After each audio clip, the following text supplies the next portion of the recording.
Welcome to Company Secrets Ballet Unfiltered, the podcast where we pull back the curtain on the professional dance world. Each week, I sit down with artistic directors and industry leaders to have candid conversations about how dance companies really work, what they're looking for, how decisions get made, and what it takes to thrive. I'm your host, Jared Reddick. Today, on this special episode of Company Secrets, I'm thrilled to welcome a person who needs no introduction in the dance world, Larissa Saveliev, artistic director and founder of Youth America Grand Prix. Born in Moscow, Larissa trained at the Bolshoi Ballet Academy and went on to dance with the Bolshoi before immigrating to the U.S. In 1999, together with her husband Gennady, former soloist with ABT, they founded YAGP. Now in its 26th year, YAGP has supported more than 200,000 young dancers, awarded over $5 million in scholarships, and connected students directly with schools, companies, and artistic directors worldwide. She received the Dance Magazine Award in 2014, was named one of Dance Magazine's top 25 most influential people in dance in 2017, and continues to serve on the magazine's advisory board. Her impact extends into production and media, playing a key role in the award-winning documentary titled First Position, starring the now ABT principal, Oren Bell. She also consults on dance projects around the world. Larissa is often called the most prominent matchmaker in the dance world. Her commitment to discovering, mentoring, and developing the next generation of dance artists helped her launch countless careers. I'm so excited to have her here today to explore her journey, vision, and the incredible impact of YAGP. Welcome, Larissa. Well, thank you for having me. I'm very excited to join you and very excited to join you like new venture.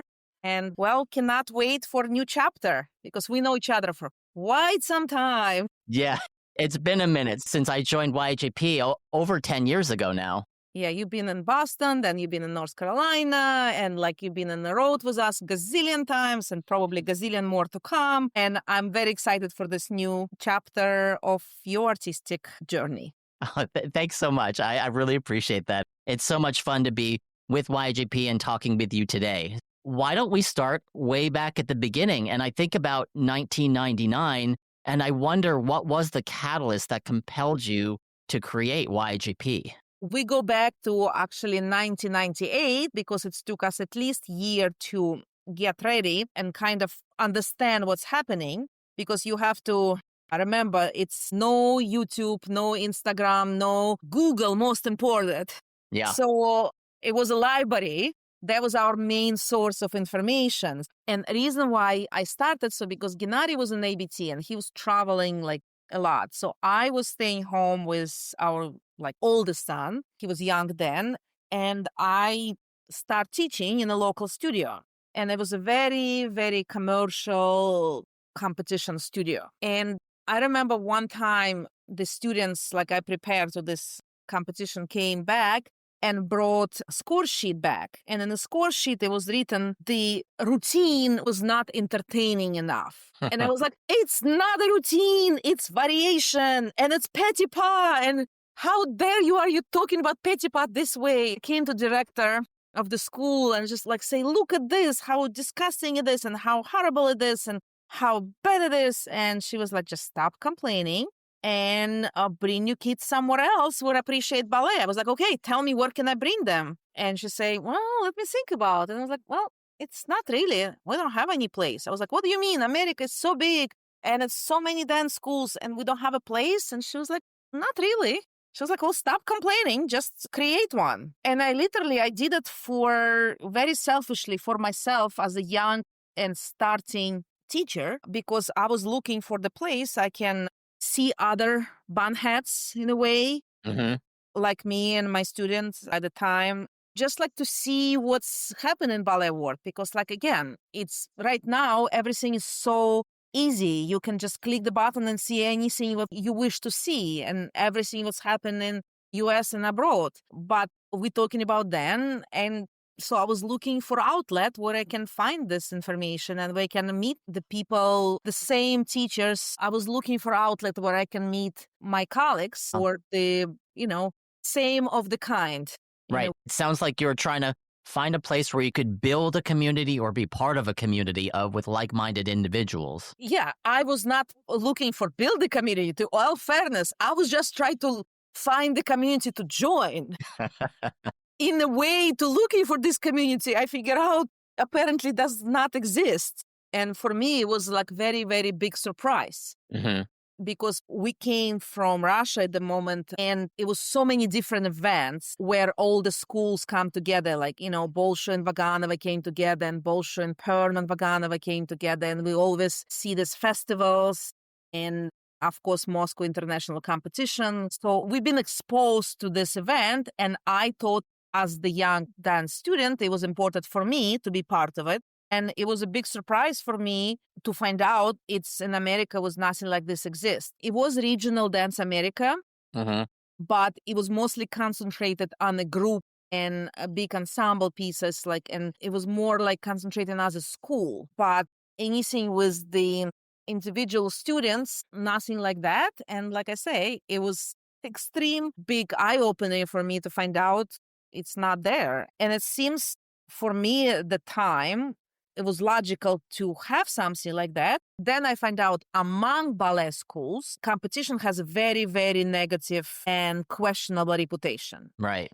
And what I find out, if the parents looking for serious ballet schools, they call the school and ask, do you do the competition? And if answer was yes, that means it was not serious ballet school. Yeah. And that means ballet students will not join this particular school. And what I've been told like numerous times is, oh my God, it's such a bad idea. Ballet school will never do this. Like, don't even try. It's just like, lost cause. I was, I guess, young and ignorant and stubborn. So I decided to try. Then somehow it started.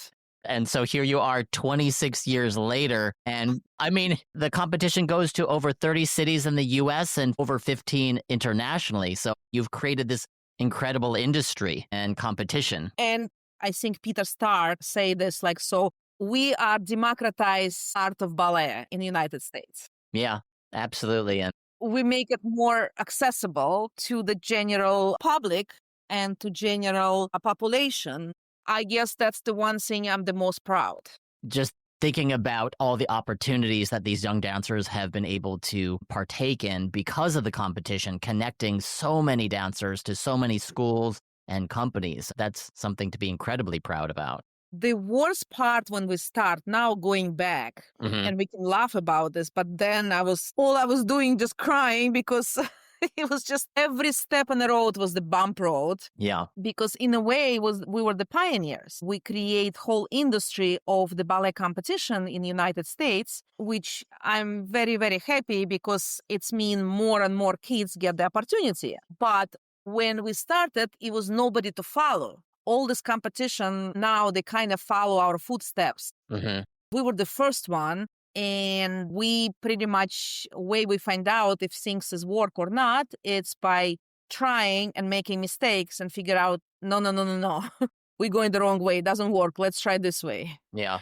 And it was a lot of bump in my forehead. Yeah. So because we bumped to a lot of closed doors. But then little by little, we figure out the way. And I think the key to the success was when teacher understand the benefits of bringing students to the ballet competition. And when they understand it's a process, then minute the teacher understand what this process do for the young dancers. And I think we were born. That's when I kind of start counting our journey.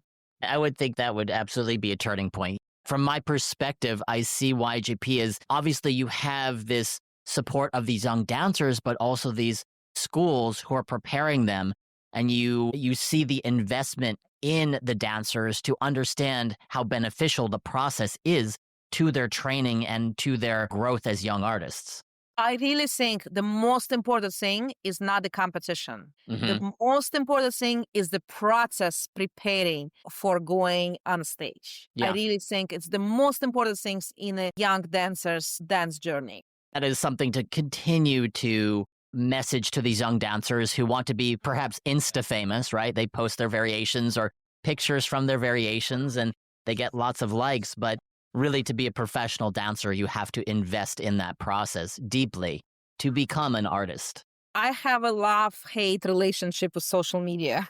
We all can do. talk hours about that. So personally, as an individual, I don't have any social media platform, not one. Mhm. So if anybody find me on Instagram, just know, it's fake. So I don't have anything. And like we as YAGP, we're now the biggest organization and the biggest dance organization on social media. But I want to send the message to the young dancers if they're listening. Please remember, you are not preparing to be Instagram personality. You're preparing to be live performer. You're preparing to be dancer who go on stage. And Instagram really will not help you on stage. Will not. It's maybe help you bring few people in an audience to watch you, but you're still gonna be the one who do all the pirouettes. You're still gonna be the one who do all the dramatic scene. You still have to be the one who perform with your partners. You still have to be the one who keep line in the Swan Lake Corps de Ballet, because guess what? The first role you come join the company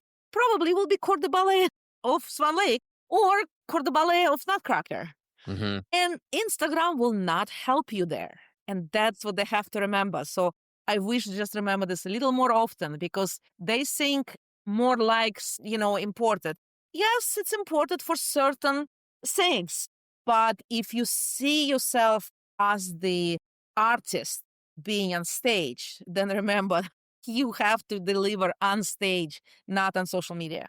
Because we have to be live and in person. This is real life. But it doesn't mean if you have your platforms, it doesn't mean you can be creative and post something and come up with some interesting idea.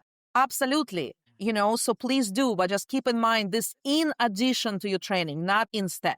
You can utilize the platforms, but it is not the end all be all. And also for dancers to remember, the directors does not hire you based on your social media following. They hire you based on your audition. Yes, that's for other industries who might look at the following, right? I know in film, that has been a conversation. What's your following look like? But we're not that. Thinking about these dancers who we're getting close to the competition season, I'm sure they would love to know, how do you suggest a dancer go about selecting a variation when they're looking through all the lists that you do provide? What I suggest, first one, they technically should know all of them, because this is the dance training. Mm-hmm. When you just practice them for your stamina, for your footwork, for your upper body, for your technique. So each one of them bring you something different. You should learn all of them. The one you decide to bring for public, that's slightly different goal. Mm-hmm. And what I suggest you start from is, I think it's extremely important to identify your strengths and your weakness. I think every single dancer has the strengths and every single dancer has the weakness. Everyone. And it's okay. It's okay. You don't have to be scared of this. You don't have to be ashamed of this. You just have to wear. Okay, if your strength is the jumps and your weakness is maybe your flexibility, then you try to choose something which feature your jumps and hide your flexibility.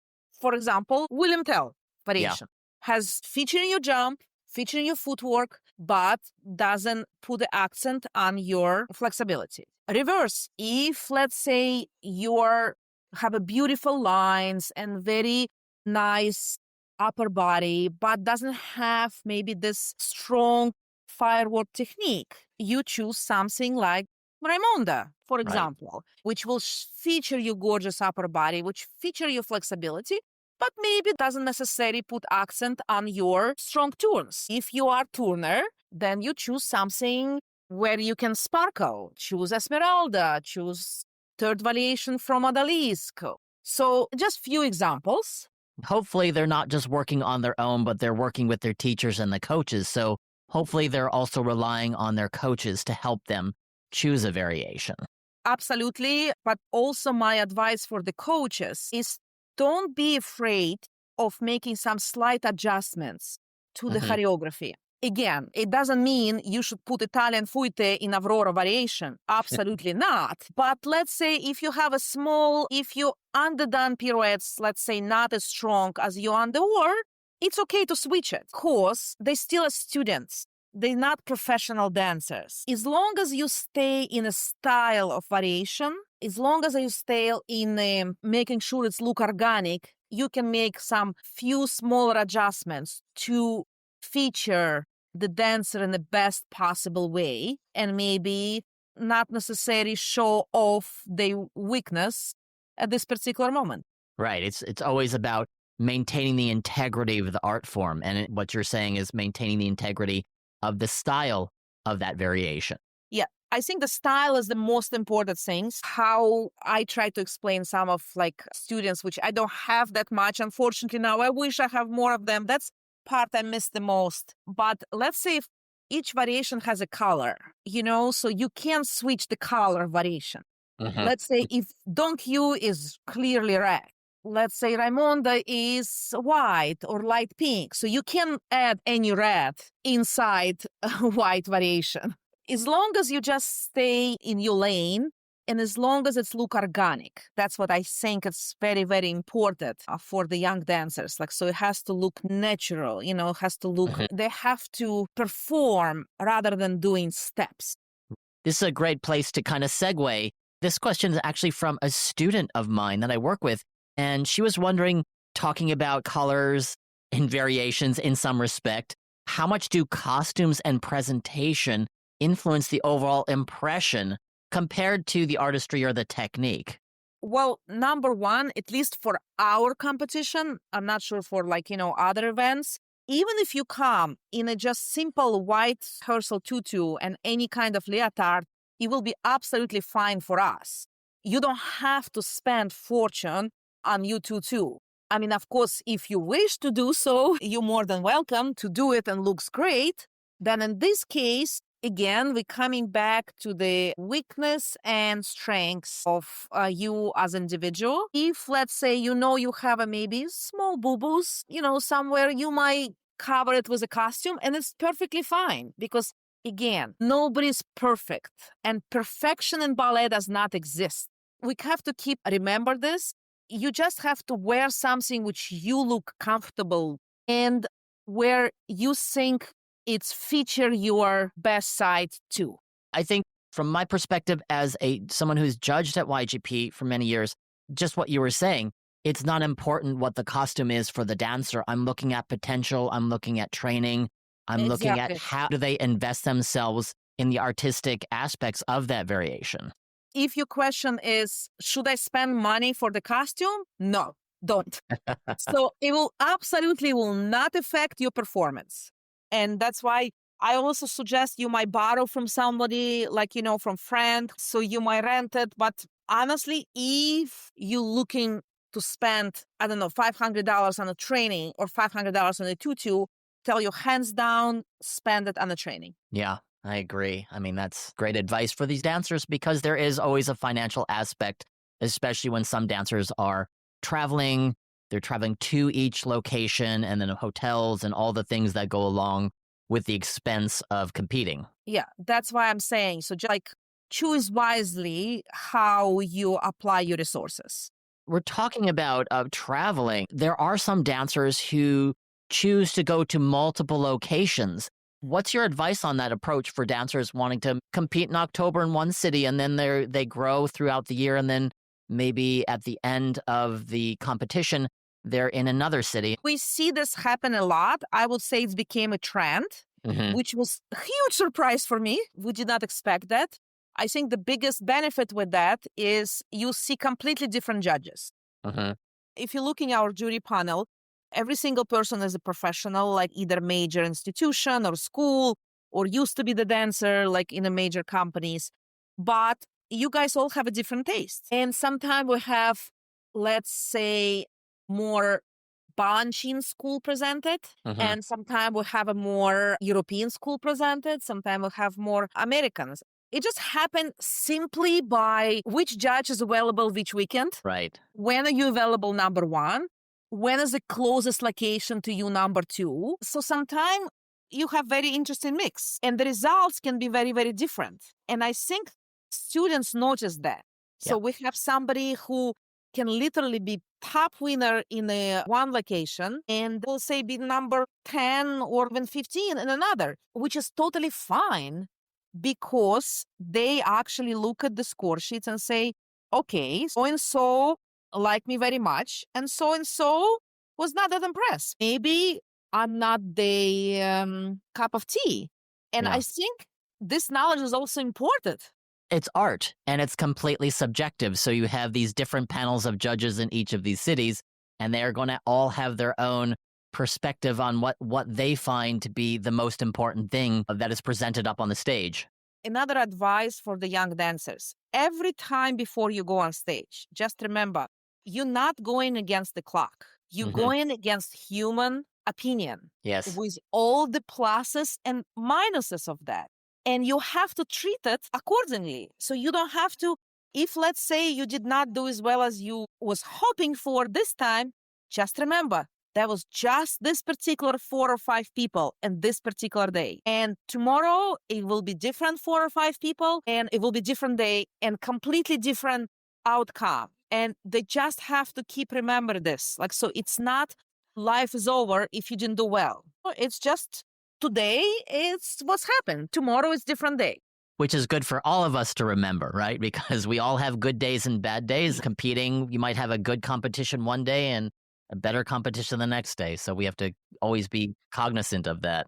And I think it's very important part of the dance training because when they will join the company, guess what? They're going to continue competing. Yeah. They're going to competing for attention of artistic director. They're going to competing for attention of visiting choreographer. They're going to compete for casting. They're going to compete for the who's going to be on the poster. They're going to compete whose partner they're going to be paired with. I mean, so every day is a competition and it's okay. Sometimes you do really well, sometimes not as much. You're going to have a better day tomorrow.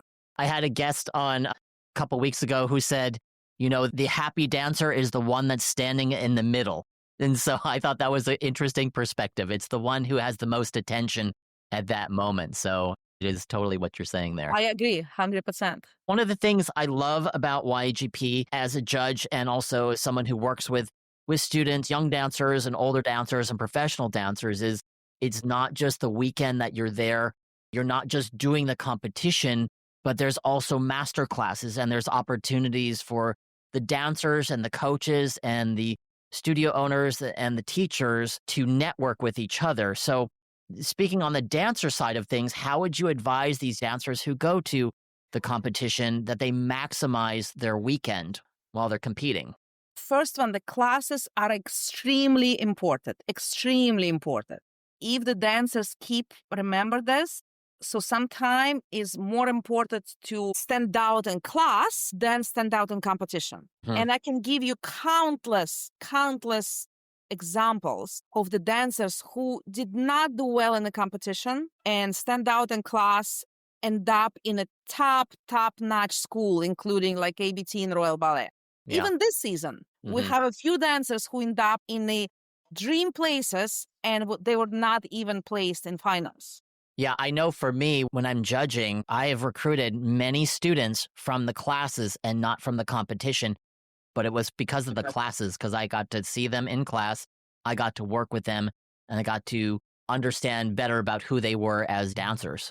And that's what I want to emphasize again. So how important the class is, and also how important your work ethic in class. I know several school directors. If they see somebody standing in a bar with the elbows up, this is it. The chance has just been completely ruined to get to this particular school. So just watch out how you behave in class, how you act in class, way you look at the teacher, how you repeat the combination of the teacher. I strongly advise don't change the combination which teacher just show you. I know a lot of teachers get very, very strong feeling about that. We always talk about respecting the art form, and that is part of it. It is to be in the classroom environment and to respect the art form. And that is, you have these teachers who have so much knowledge and they're there to give it to these young dancers. Don't change the combinations and respect your peers and respect what's happening in the studio. Yep, that's the big, I don't know, my 5 cents. You started the job fair, right? I think you have one in Nashville and one is it Stuttgart. Germany? In Stuttgart. How has that helped the competition and how has that helped the dancers? Well, I tell you how this idea started. So, because we always say we're more than a competition. Mm-hmm. And I really believe in this. And I want to do everything in my power to make sure it's not just the words, it's actions. And let's say one of our former participants graduating from one of the dance institution. And they reach out to us and say, I need help with a job. And then we have another one who reach out and say, I need help with a job. And then the third one reach out. And that's how we got an idea to help with this process and became very clear from very, very beginning. So it's the need for that. And because we do follow up with our students, we do stay in touch with, I think it's very clear. So it's very hard to get a job right now. It's one of the toughest market situation, I would say. And if we can help as much as we can, even if we help a little bit, I'm so glad we can do that. For each of these locations, one in the US and one in Stuttgart, you bring so many companies and directors there so that dancers don't have to fly all over the country trying to take a class here and a class there and spending thousands of dollars. That's exactly what's the idea, because we know from the past when the students is like young, parents give them a lot of financial support. Older they get, parents say, listen, you know what? You now young adult, you take care of yourself. Which is, I 100% agree as the mom of 2 boys, 100% agree about that. But that's mean dancers are very sensitive to their financial situation.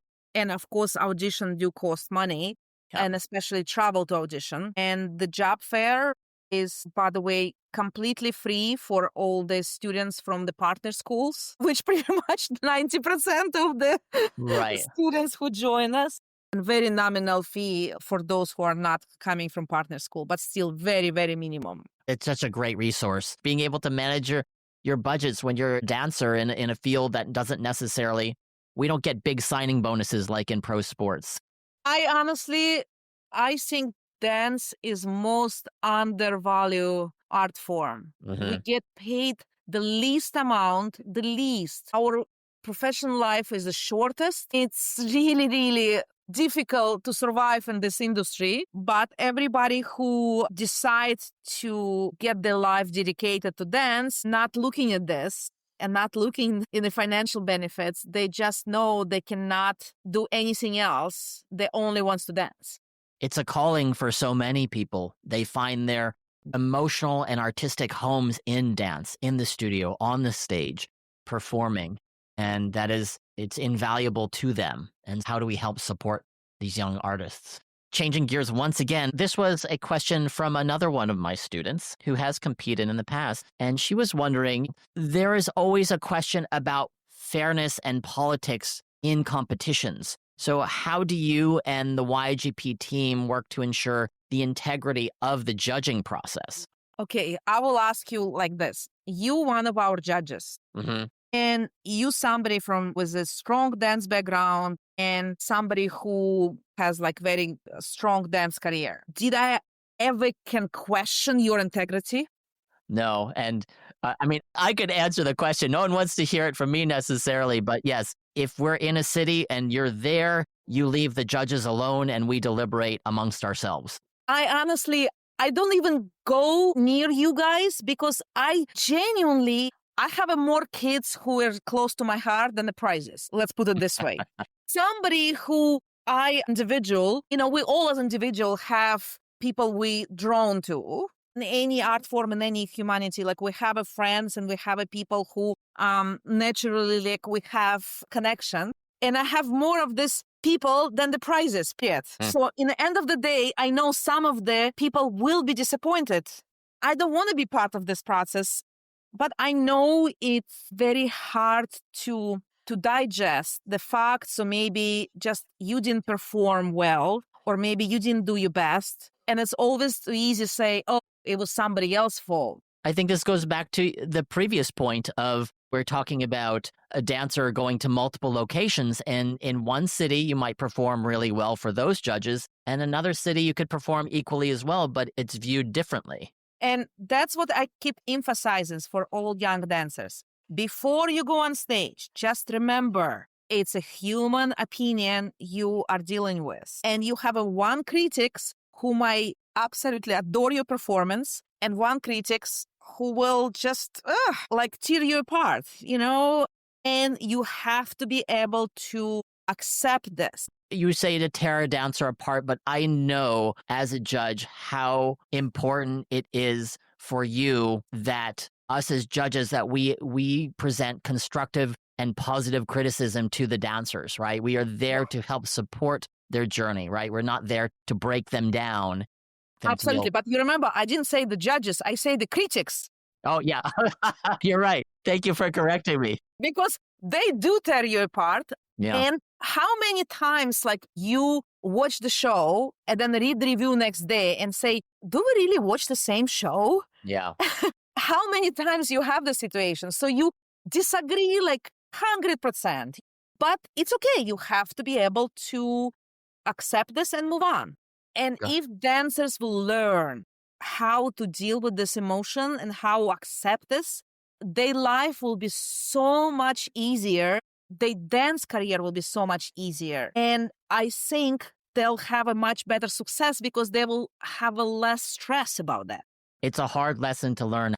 How do you contextualize the criticism, especially that negative criticism? And I do think it goes back into what we were saying at the beginning about investing in the process, how important the process is for you as a dancer, because it is just you in the studio and trying to perfect your craft.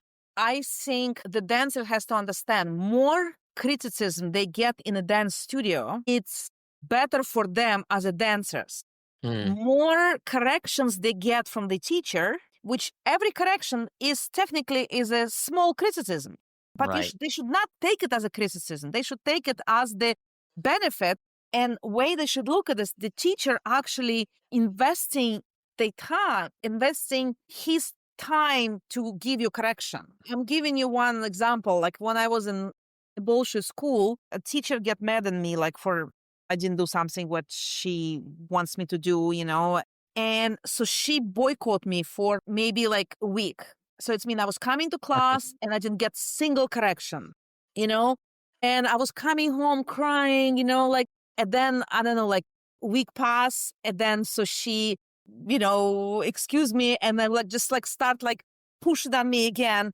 And I came home and I was like, oh, Mom, I'm so lucky.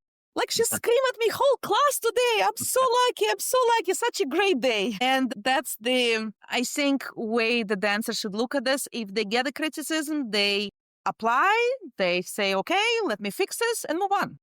Your teachers and coaches are just there to help you get better.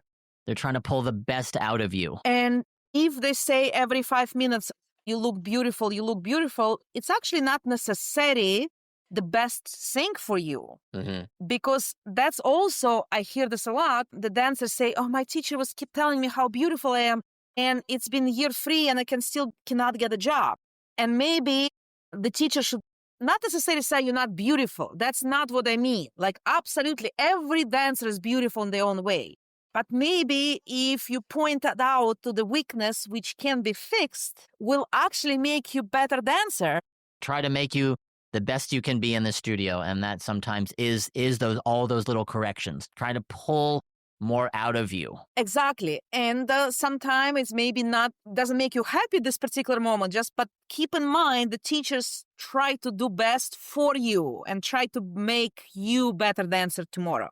I agree with that. And I do know that the atmosphere in the dance world is shifting and changing, and people are using more positive language. But again, there has to be some reflection about your own dancing. How can your teachers and your coaches guide you to be your best version of yourself?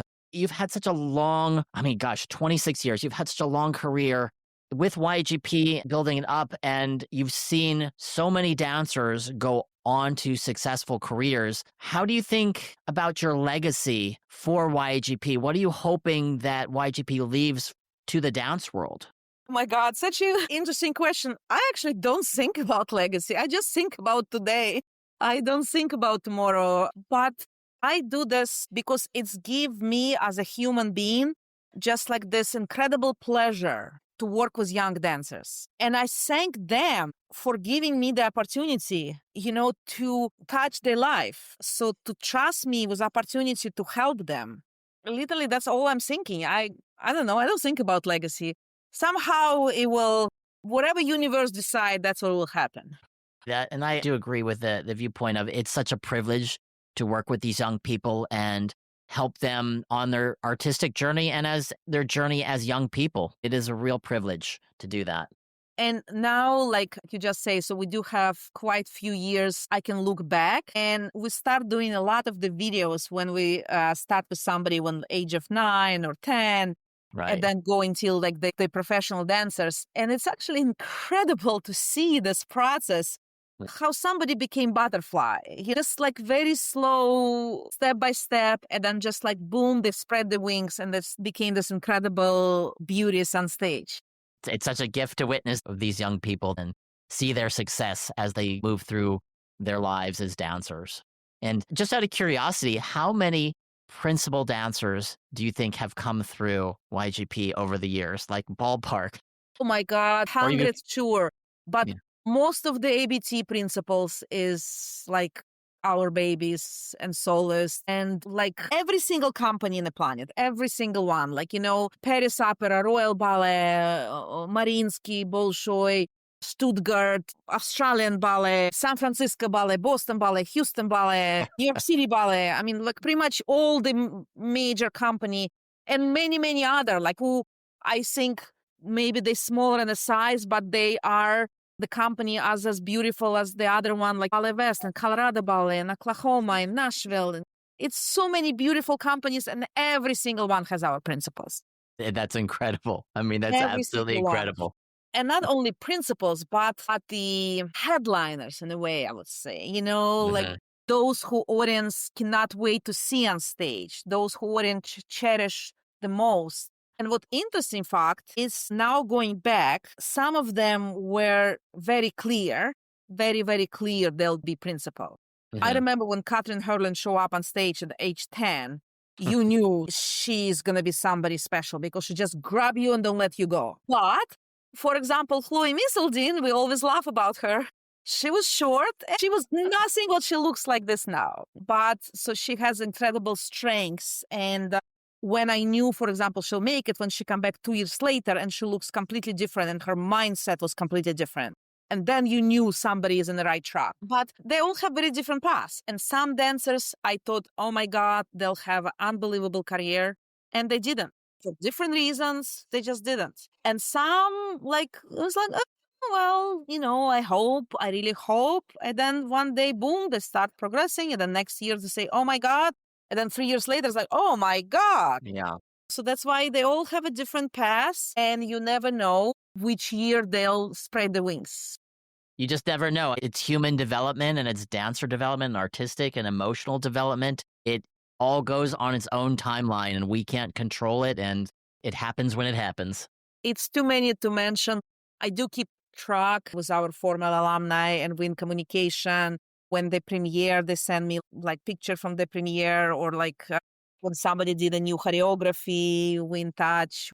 I really like to hear from our dancers. I like to hear how they're doing. I like to follow the journey. We follow a lot of them on the social media. So like I say, I'm very privileged and grateful to be part of the journey. We are at our final question now, and this is my full circle question I've asked all of my guests on this season, which is, what's one piece of advice you'd give your younger self at the start of your professional career? Don't expect easy journey, but don't give up. Don't expect it will be all beautiful, like easy, soft pathway. It will have a lot of bumps, have a lot of turns, but every time you make a bump, you'll stand up and be stronger than yesterday. Another advice for young dancers, stay close with some of your peers. because you never know where they will end up, where you end up. And you might need an audition one day and you can call your friend, or your friend can become a choreographer, or you might need a costume, or you just want to visit the certain city and your colleagues is working there. You might crash on the couch. So stay close to your community, stay close to your friends. It will really, make your life more fun. Yeah, that's just great advice for anyone in any field that they're in. It's so important to have those tight connections with your colleagues and your friends.